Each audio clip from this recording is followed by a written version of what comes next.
Today is April 28, and right now I'm in Jingdezhen, and the building behind me is the Imperial Kiln Museum.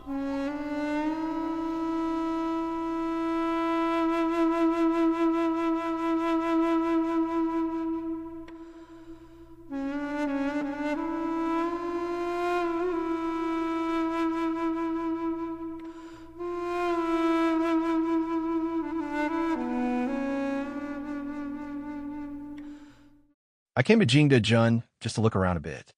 I wasn't planning anything special, but right in the middle of the city, I ran into a museum that really moved me. It's not tall, it's not flashy, but the moment you walk closer, you feel it. This place is more than a museum. It feels like a time tunnel of living porcelain. Its name? The Jingdezhen Imperial Kiln Museum. To be honest, the first thing that caught my eye was the rows of low brick archways.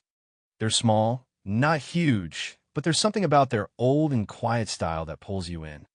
Especially when you see their reflection in the water, it feels like ancient kilns are just resting peacefully by the city, waiting for you to come closer.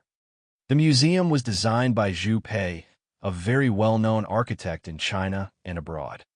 He got his inspiration from the old wood-fired kilns we all know, the big brick kilns used to fire porcelain long ago.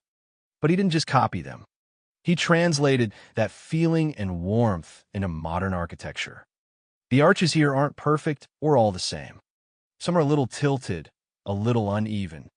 It feels like real craftsmen built them by hand, not some machine. It has a kind of body temperature, if you know what I mean. I walked around the entrance and noticed there's no wall around this museum. Just water pools and bamboo groves. It's such a smart design. You don't feel blocked or pressured when you enter. It's more like walking into someone's quiet courtyard.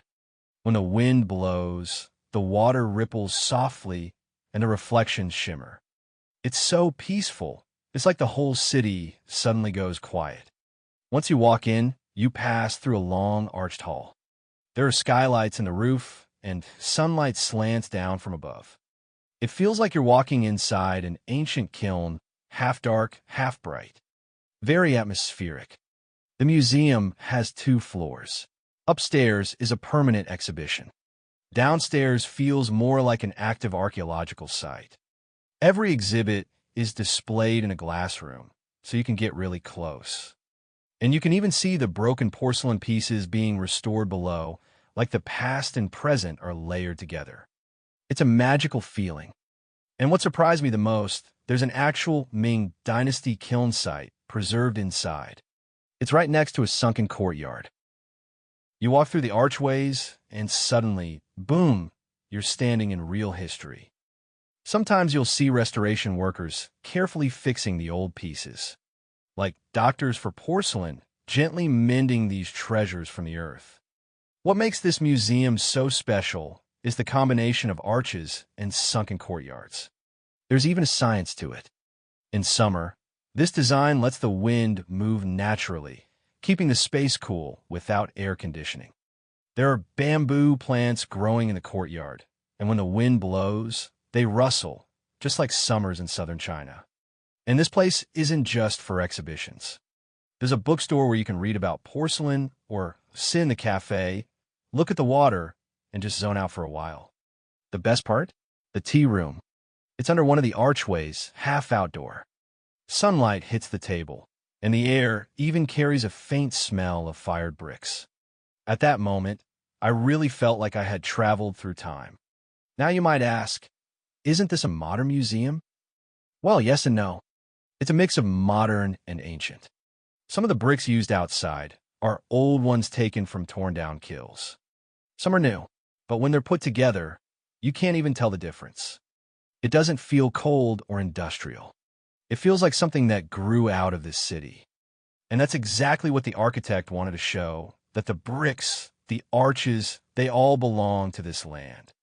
Zhu Pei also made sure the buildings wouldn't break the rhythm of the old city. So every arch stays under 12 meters tall. That way, it fits perfectly with the nearby houses, old factories, and rebuilt towers like Long's huge. This isn't a skyscraper trying to show off. It's more like a quiet neighbor sitting down to have tea with the old town. The whole museum feels like a prose poem. It doesn't try to impress you too fast. It just draws you in little by little. You walk a few steps and notice how the light changes in a corner. Turn a corner and you see an old kiln brick, still with burn marks. Keep going and hear the crunch of gravel underfoot and frogs calling near the water. It doesn't rely on fancy lights or sound effects. Its atmosphere comes from real things, from the land, from time, from craft. I entered in the morning, and before I knew it, it was already afternoon. I sat by the water for half an hour, and only one thought stayed in my head. This isn't just a porcelain museum. It's a poem, written with space and clay.